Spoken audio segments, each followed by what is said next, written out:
Good evening. I believe this is your first time seeing me in 3D for Elle-C Bedtime Stories.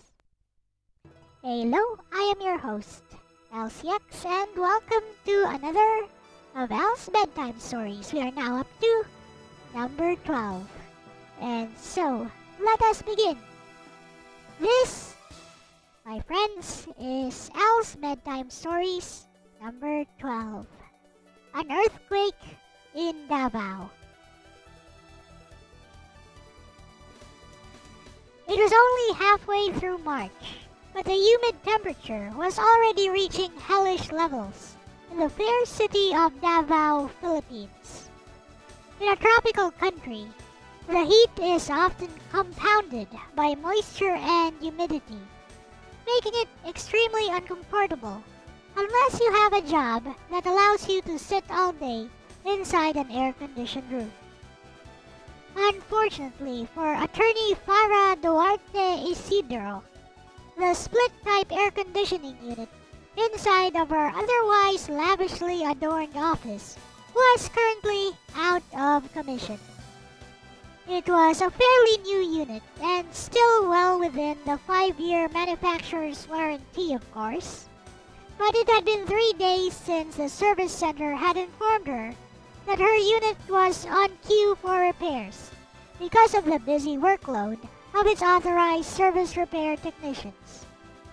Still, the sweltering heat was of secondary importance for the 34-year-old budding lawyer.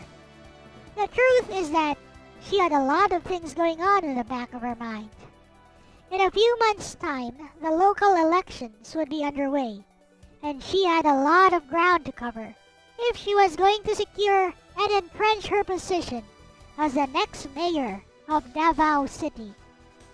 Over the past few months, aside from regular business meetings with her brand managers, she also had to make public appearances at all kinds of major as well as minor events in the city. From the opening of new business buildings and shopping malls to every funeral parlor in town. Fortunately, Attorney Duarte was not new to the limelight, which was part and parcel of political life in the Philippines. After all, her father and her father's father before her were once mayors of Davao City as well. It was almost a given that the next in line in the Duarte bloodline would eventually become mayor as well.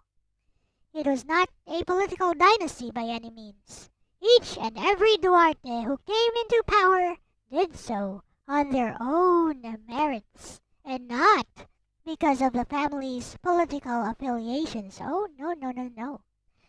With that aside, the good lawyer was currently taking a much-deserved break by browsing social media in her office desktop. A sly smirk crept across her face as she scrolled through the trending posts on political issues in the Philippines. Anonymous one. President Duarte is a madman. His idea of solving poverty is to kill the poor. No poor, no poverty. Anonymous 2. You're the madman. Why don't you be the president if you're so smart? Our great benefactor Duarte only wants the best for all of us. The reason that so many people are getting killed is because they can't even follow the rule of law. It's simple.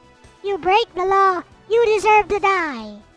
I, for one, am happy there's a few less stupid people in the world, including you. I hope you and your family get murdered in cold blood too. Anonymous 3. I don't know about you guys, but Duarte's tax reforms are having a definite effect, and I don't like it. I work the graveyard shift in a call center, and I used to enjoy hanging out with my buddies at this local diner on the weekends.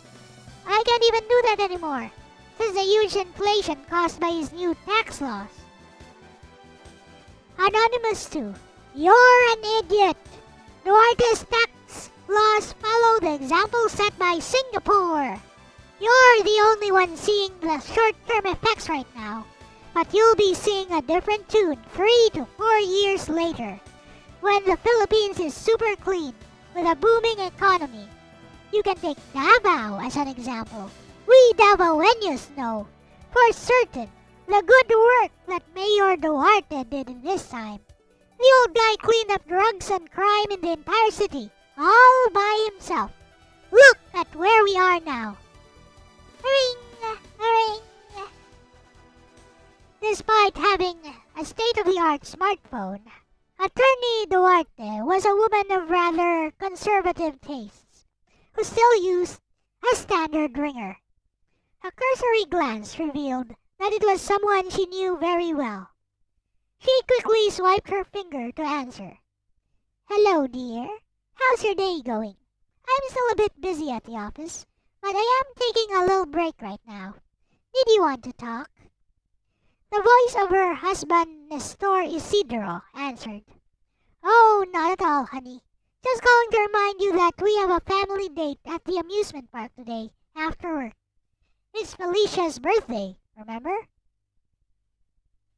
Ah, certainly. She'd never forgive me if I missed that one. I'll see you then. After the call was ended, Attorney Duarte's fingers traveled to the 10 by 12 picture frame that she kept by her desk. It was a family picture of herself next to her husband Nestor and their daughter Felicia, who was just 8 years old when it was taken. Her eyes were transfixed on her daughter. She was a lovely young thing.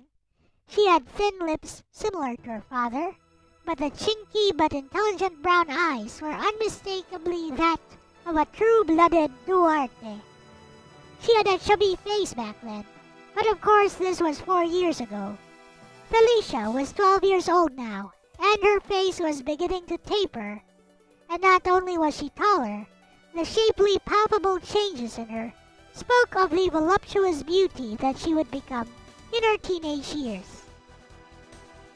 I'll certainly have to warn her about how to deal with potential suitors pretty soon, Attorney Duarte remarked to herself. She was a caring and pragmatic mother who viewed her public life as a Duarte as equally important as her private life with her family. Still, she was quite glad that for all the physical changes that her daughter was going through, Felicia was still pretty much a child at heart. She had asked to have her party at the Leonor Water Park in Davao del Sur a month before. She really loved the water slides there, the last time the family had a get-together at that place. She was also really thrilled because her elusive grandfather, President Antonio Anton Duarte, had actually been around at that time. Farah recalled their conversation. Well, of course. You're now too much of a smart ass. You even spoke up against my policies on national TV. Do you know how much damage control my spokesperson had to do to play that off as a family feud? Dad, you know very well that I have my rights too. I just don't agree with your drastic tax reforms. And you wouldn't listen to me in person. That was a last resort, if any. And anyway, you won. Also, what's this I hear about charges of political killings being filed against you? Bah! Mere rumors, I tell you. Don't even listen to a word the biased media here in the Philippines tell you. If you don't hear it come from my official sources, it's rubbish. I sure hope so. You know I can't condone taking lives in the name of politics. And neither can I, my dear daughter. You definitely take after me. Still, I truly believe that these tax reforms are for the good of the people of my country. In fact, I have the full support of the Senate and a majority of the House to continue with further implementation of my 3-point plan. Also, I've pinpointed the top 7 troublemakers in Congress from the opposition. Don't worry, they'll be cleanly removed from power soon enough.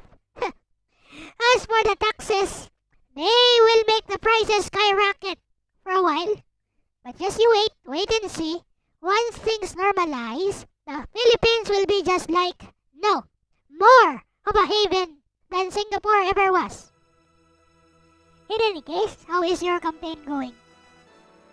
Farah's face lightened up. She knew there were many nasty rumors floating around about her father, and she did disagree with his tax reform policies. But overall, she understood that he was simply a good man, a pure-hearted man, with a sharp tongue, but one that this country required in order to impose some much-needed discipline upon the masses. It was like Plato's Republic. Some people are just born leaders, and she and her father, however much they disagreed with each other, were cut from the same mold. People designated under the stars to lead. Well, Dad, there's actually not much opposition ever since I announced my candidacy. Even my main rival, Mr. Francisco de Pedro, has conceded that he has very little chance. He's actually a pretty charming fellow. We met at the reopening of the NCCC Mall just last December. He told me in private that he'd really like to let me win, but there are people who have made investments in his name. So he has to keep his game face on and pretend to be a bit hostile in public. Anyway, I would say that it's pretty smooth sailing so far, but it is eating a bit too much into my private schedule. Huh, indeed. Politics is a dirty business and not for the faint of heart. But you are a Duarte. You were made for this sort of stuff. That much we can agree on, Dad. Huh? Why are you and Grandpa arguing so much? A third innocent low voice entered the conversation. We're not arguing, Felicia. We're just having a really exciting talk. Also, how many times have I told you not to interrupt when adults are talking, huh? Huh. Your mother is such a spoiled sport, isn't she, Felicia? What do you think about this water park? Are you enjoying it so far? Oh yes, Grandpa. I really love it here. This is paradise. I could spend 99 years in here and never get bored. Oh, and Mom, can I have my birthday party in here? Farah hung her head low in thought for a moment, and then she turned and smiled sweetly at her daughter. I'll tell you what, dear. Since you're turning 12 now, you need to learn to be responsible. Why don't you try earning the money for your birthday party here by yourself? Huh? But like how, Mom? Do you want me to go work at the office like you and Dad do? No, of course not. You're too young for that. But you could have a garage sale. You do have a lot of extra clothes, don't you? I'm sure a lot of other parents with young children would love to buy some of the clothes that you no longer use. Also those Lala Loopsies dolls and doll houses that you don't even play with anymore. I'm sure they'll make some other little girls very happy. Wow, that sounds like a great idea, Mom. You're a genius. You really know everything, don't you? Felicia turned out to be a natural hostess. She started out a bit awkward at first and didn't know exactly how to deal with the influx of customers. But after some coaching from her dad, she was moving around and assisting potential clients much better than your average department store shop attendant. What is more, she really enjoyed the experience of earning her own money to finance her birthday party. And today is that day. My, how time flies. A-ring! A-ring! The ringing of her phone jostled Attorney Duarte out of her memories and back to her desk. Yes? Attorney, it's Frank.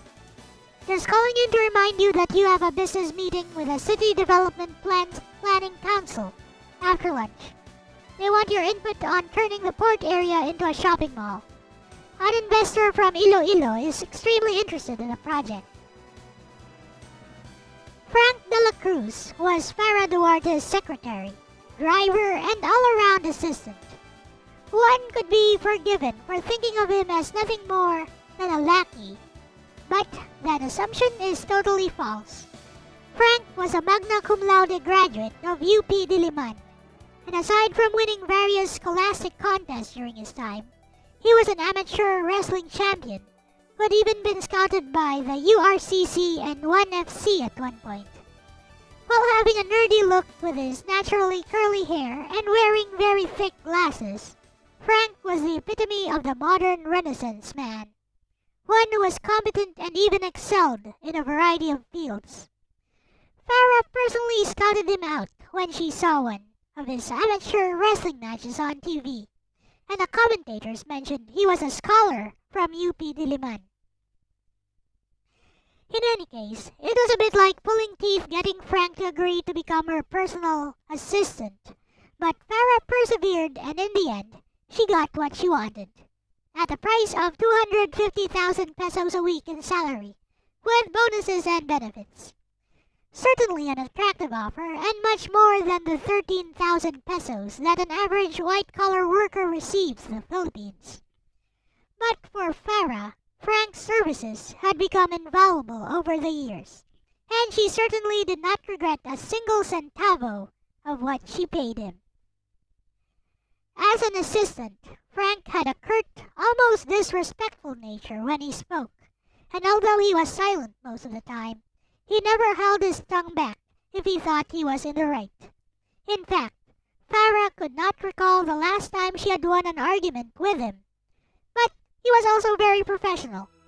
If there is one thing that Farah really admired in her assistant, it would be his ability to get the job done. Competence. Okay, Frank, I'll be right down and we can grab a bite by Mang Inasal on the way. I know you must be hungry. Mang Inasal, is it? I'm cutting down on carbs, so no only rice for me. But sure thing, you're the boss. Be right down. Get the car ready. Understood. It took Frank no more than 5 minutes to get the car ready downstairs. Much faster than the 15 minutes it actually took Attorney Duarte to finally leave her office. Farah used a white 2008 Nissan Sentra as her main mode of transportation. Of course, the family had a larger car for long overnight trips, but the trusty pearl white sedan had been a gift from her father, and she had maintained it meticulously with her own hands, even going so far as to read every inch of the instruction manual from cover to cover and ask for tips from the local grease monkeys at the Nissan Service Center on proper car maintenance. Farah herself was quite confident that she could handle a few simple breakdowns or two. Of course, she didn't even need to do that much. Frank would handle everything just fine on his own, in case they did have a breakdown. Aside from being a political science major, he had several TESDA certifications in almost everything, from repairing cell phones and electrical wiring in buildings to plumbing, welding, and of course fixing cars. It goes without saying that Farah had complete trust in Frank and his capabilities. The nearest Mang Inasal was only 30 minutes away under light traffic conditions. Farah checked her scheduler app and saw that she had plenty of time. The meeting was still at 2 p.m. and it was just about 11:30 a.m. So Frank, how are your law studies going? I'm not keeping you too busy to study, am I? No, not at all, attorney. Also, it seems that your father has made some arrangements for the next year's bar exams. I think we can expect a sudden influx of new lawyers by then. Ah, there goes my dad again. Always doing something unnecessary. Unnecessary, attorney? Well, sure. I mean, what do you think about his so-called arrangements, Frank? You're a smart guy. I mean, of course you are. Don't you think he's demeaning the profession that way? Can I be honest with you? Of course. Farah Duarte braced herself. When Frank asked to be honest, it usually meant he would be very brutally frank, pun intended, and downright savage. I think that for the bar exams, the system was already broken from the start. What with UP and Ateneo always dominating the top positions, even though the curriculum is supposedly the same nationwide for all law schools. So I think that your father breaking the already broken system doesn't actually do any harm. There was no integrity in the bar exams to speak of in the first place. All that talk about law being the noblest profession is just reassurance by those who have been through the hell of law school in order to justify their suffering. You're serious, aren't you? Frank looked back at her from the driver's seat with an almost piercing glare in his eyes. Yep, you're serious all right. And keep your eyes on the road. I trust you, but I doubt you have eyes in the back of your head. Frank, do you have a problem with the way my dad handles his government? In the first place, attorney, it's not his government. He's a representative entity that belongs to the people of the Philippines, and not just President Duarte. Secondly, no. If he thinks that raising taxes and nearly causing an economic collapse in order to fund long-term government expenditures is a positive development, then who am I, a mere political science graduate, to argue? Of course, my position might change after I get my attorney to my name. That's why for now, I fully support his plan to allow more new lawyers into the integrated bar. Yeah, but... we are here, attorney. Wait a minute, I had something else to say. Forget it. In her head, Farah Duarte was imagining her fist connecting with Frank's arrogant nose. But even in her head, her assistant effortlessly deflected the blow and walked past her like it was nothing. The Mang Inasal restaurant was jam-packed with customers at lunchtime. Fortunately, the manager immediately recognized Farah Duarte and insisted on having the secluded area usually reserved for private parties opened up just for her. Just then, Farah spotted 3 young individuals who were at a loss because there were no more empty tables left in the restaurant. Farah waved and motioned for them to join her at her special table. A scrawny, pimply-faced young man was the first of the trio to greet her. Thanks, miss. We just arrived from the airport. We're really famished and this was the closest restaurant. We should have known it would be full at this hour. One of his companions elbowed him gently at the waist. Joseph, you doofus. Show some respect. Don't you know who this is? Eh? What? Is she some kind of celebrity? The third individual, a quiet-looking guy with scruffy hair that partially covered his eyes, spoke up. At the very least, she's popular. You're attorney Farah Duarte, aren't you? The daughter of President Anton Duarte. Farah smiled and nodded in approval. Whoa! So sorry about that, miss. Attorney. Forgive my rudeness. She held her hands up to calm the young man down. Relax. It's not a mortal sin not to know me. Anyway, I like having some company for lunch. Well, there's my assistant Frank who is ordering for me over there. And that guy's like a robot, I tell you. Totally devoid of emotions. Farah motioned at her assistant waiting in the queue. Frank nodded in affirmation. Anyway, guys, lunch is on me today. I hope you guys don't mind the PM1 set I just had Frank order for 3 more people. Thank you very much, ma'am. We'll gratefully accept your offer, the scruffy-looking kid said immediately. I'll introduce us, attorney. That guy with the funky hair is Simon. The one to my right is Joseph, and I'm Ronald. We all work at a call center in Manila. We're just in Davao for a short vacation. We took our paid vacation leaves together. I see. I think you'll have a lot of fun in Davao. In fact, I think I know a few places that young people like you might enjoy. Anyway, let's get to know each other better over lunch. Tell me more about yourselves, boys. Oh, excuse me. Frank joined the table with a polite bow at everyone. He took a seat adjacent to Simon. Ronald was the first to reply. It seemed to be a given that he was the spokesperson of the group. Well, the interesting thing is that we are all professionals actually. We were all nurses at the same hospital before working at the call center. That's interesting, Ronald. So what made you choose the call center over being a nurse? Right. Well, there's the fixed working hours, the more comfortable work environment, and... Let's cut to the chase in a hurry, shall we? Suddenly Simon, the kid with the funky hair, spoke up. The real reason is because we couldn't stand the so-called professional work ethics required of us as medical personnel. Simon, are you going to tell them about that? Joseph interrupted. Interesting, said Frank, with one of his eyebrows raised up. We once worked on a patient together when the family called us up to their deluxe room. The patient was unconscious. His respirator had been removed and he wasn't breathing at all. I personally did a check for all of his vital signs and they came up negative. For all intents and purposes, he was dead. We knew he was dead. We'd seen it before, but his relatives were watching us, hoping we could do something. So we went by the book. We followed professional protocol and took turns performing CPR on the patient. At this point, we all understood that he was dead and there was no reviving him. But we kept doing it.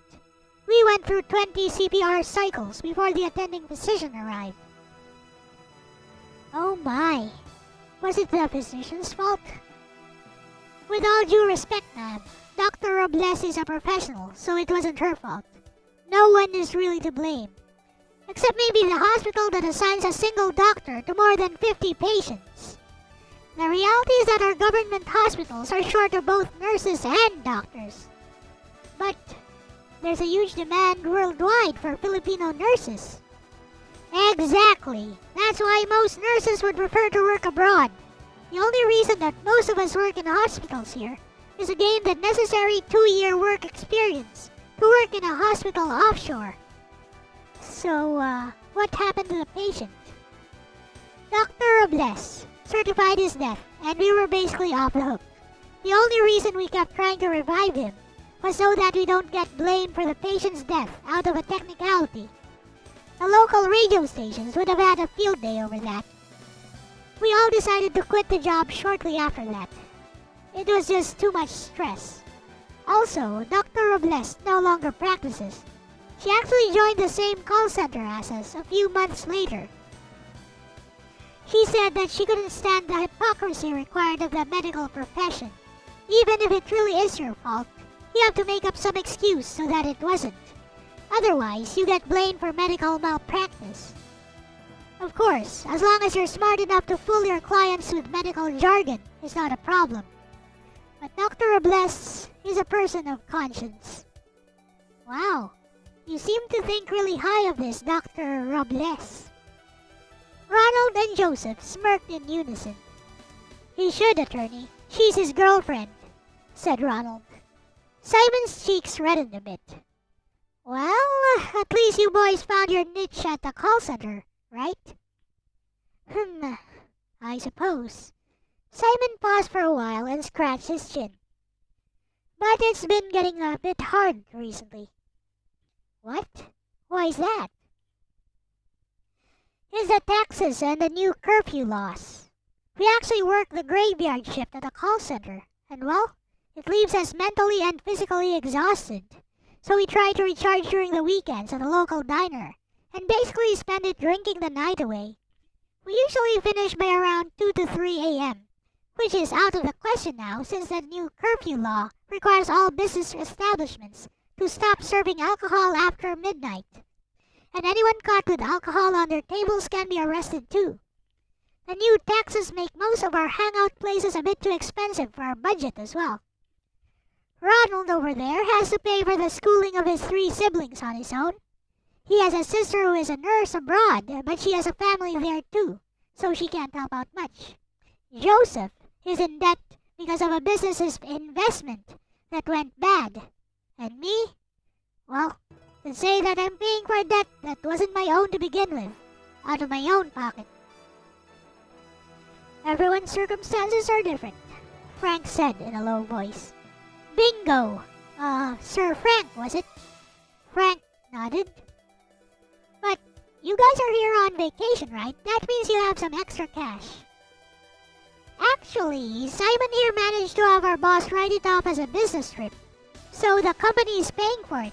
Pocket money, plane trip, hotel, basically everything. Ronald answered.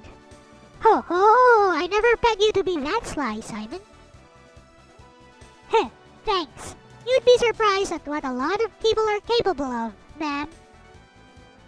With that aside, I think you should just bear with the taxes for a little while. Spend a little bit less. And in 2 to 3 years, you'll see some definite results. Huh. If we're talking about President Duarte's promise of an economic boom in 2 to 3 years, I just don't know about that. It's not a guarantee, is it? What do you mean, Simon?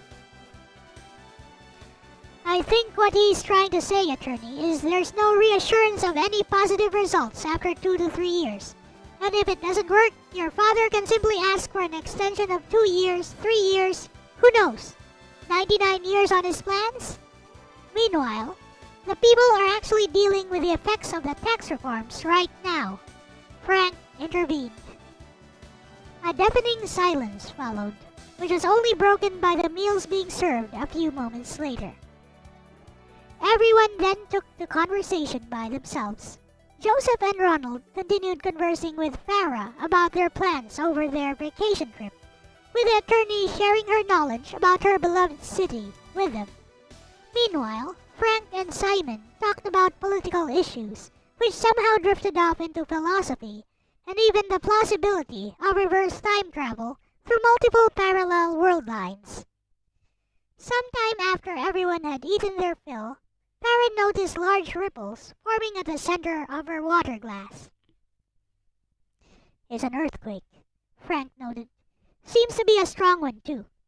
Everyone, under the table, quickly. It's hardwood, so it should protect us, just in case. Everyone, is an earthquake! Under the tables and kitchen counters, quickly! Farah Duarte's natural leadership instincts that had been honed since she was but a little girl kicked in. She knew that this was the time for her to be looking out for her people. Understood. Everyone do as he says. The manager barked the orders to his staff as well as to the customers inside the restaurant. You get under the table too, ma'am, Simon urged her. Farah took a quick look around, and upon seeing that everyone else was safe, she also took her place underneath the table. The tremors were strong and shook quite a few glasses off the tables, causing them to shatter upon impact to the ground. This elicited some screams from the female patrons. The chandelier swayed back and forth in every direction, very much like a swing on a children's playground that had gone out of control. Fortunately, it only lasted about 2 minutes before things started to settle down. It took about 20 minutes for Attorney Duarte and her assistant to go around the entire restaurant and ensure that everyone was safe, including a few bystanders on the outside tables. Fortunately, there were no injuries except for one little boy who had bumped his head under the table. Sorry that had to happen in your vacation, boys. I have to go and check the entire city now for any casualties. Frank, cancel that meeting. Frank nodded in affirmation. Afterwards, the boys thanked Attorney Duarte for her hospitality and bid her and Frank farewell. We're going straight to our hotel room to rest up a bit. That was a little too exciting for our first day in Davao, Ronald remarked. Farah pulled up her smartphone. Ring! Ring! Hello, Nestor? Are you okay? What about Felicia? We're fine, dear. How about you? You're not injured, are you? You were in the mansion when it all happened. Your grandmother's antique vase was the only casualty. Oh, pish-tush. I never cared for that old thing anyway. Nestor, I'm going to check around the city for any casualties. I need to be there if something big has occurred. Hopefully nothing serious happened. Tell Felicia to wait for me. We may still be able to make that trip to the water park. I checked on Twitter and they say they're functioning normally. No damage and no need to close down the park for the day. She'll be delighted to hear that. Hey, Felicia. Mommy, we're definitely going to the water park today. Okay? I saved up for it all by myself, you know. Haha, certainly, honey. Wait for Mommy to come home, okay? I love you. Take care of yourself and I'll see you in a few hours. Okay, Mommy. See you. Click. With a call ended, Farah breathed in deep, and then she turned to Frank. Shall we go? We've got a busy day ahead of us. Frank nodded in affirmation. The day actually proved to be mostly uneventful. There were some mild aftershocks from the earthquake, but nothing particularly worthy of note. The local radio station stated that it was a magnitude 4.7 earthquake. Some street signs had been broken and several cars had crashed into each other, but fortunately only their bumpers were damaged. There were also a few cracks along the major highways, so some roads had to be closed down. For the most part, it was business as usual in Davao City. The Davaoeños are a hardy lot, after all, and a tiny earthquake was no excuse for anyone not to be doing their jobs. Farah felt a sense of pride as she thought about how resilient her people were. The only casualty was a senior citizen who had died of a heart attack from panicking when the major tremor occurred. Farah paid the family a visit and expressed her condolences, even though they were obviously impoverished. Still living in a makeshift house made out of scrap materials, the family offered her some food and drink, as is the custom for Filipino families. But she had to politely refuse since she was still full from lunch. When they left, Frank slipped 5,000 pesos into the pocket of the eldest son. It wasn't a bribe by any means. Such things were considered standard operating procedure as far as Philippine politics is concerned. By 4 p.m., they had finished touring the most noteworthy places where the quake might have caused damage. She sent a text message to Nestor, but there was no response. Farah decided to call it a day early. She dismissed Frank at this point and drove the rest of the way home by herself. I bet Felicia will be overjoyed to see me home early. That girl. She's growing up so fast. Not too soon, sweetie. Mommy and Daddy still want to spend a lot more time with you, she thought to herself. It was upon arriving at the gates that she noticed that something was amiss. The gates were left hanging wide open. The Isidro family did not employ any security guards. They hardly needed any because Davao City was such a peaceful place. They did have CCTV cameras all over the premises and a burglar alarm at night. But that was the extent of their home security system. Perhaps Nestor forgot to close it earlier. She parked her car in the garage, and it was then that Frank's parting words from earlier crept into her mind. Attorney, it's a bit out of my job description to be saying this, but you should carry a gun with you. You never know when you might need it in your line of work. Foreboding thoughts gripped Farah Duarte Isidro at that moment. She realized that she hadn't made contact with her family for the last few hours. Her fears were multiplied when she approached the doorway. The door was hanging open, and the knob had been wrenched off. She tiptoed across the hallway. There were dirty footprints all over the carpeted flooring. With fear and emptiness in her heart, she crept across the halls leading to the kitchen and dining area. It was there that she saw it. A circular crimson darkness, splotches of red on the table, across the floor, and into the microwave oven. Ah! Ah!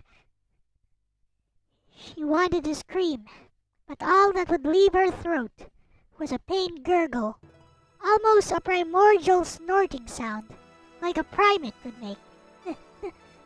Nestor! Wake up! Nestor! Nestor! She nudged the limp body laid out on the chair by the dining table. No response. Ring! Ring! With the energy completely drained from her body, and with time seemingly moving in slow motion, it took what seemed like an eternity for Farah to answer her phone. It was Frank's voice. Hello. Attorney, is this you? I've been trying to call you for the last half hour, but the hospital had a signal blocker in the emergency room. I had to run all the way up to the top floor. Are you okay? I'm sorry for your loss, but I'm calling to tell you that I'm at the Davao Doctor's Hospital. There was a wound to the chest, but the bullet passed through. She's safe, Farah. Felicia is safe. Click. And then the call was ended. The earthquake in Davao was over, but the results of the aftershocks shall remain forever. The end. Well, I hope you guys enjoyed that story, even though it might not have made you feel very good at the end. But that be how some stories go. Alright. So that was Elle's Bedtime Stories number 12, An Earthquake in Davao. So I'll see you next time. So for now, good night.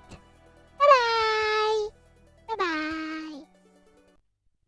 And a 1, and a 2, and a 1, 2, 3. Click like and subscribe and click bell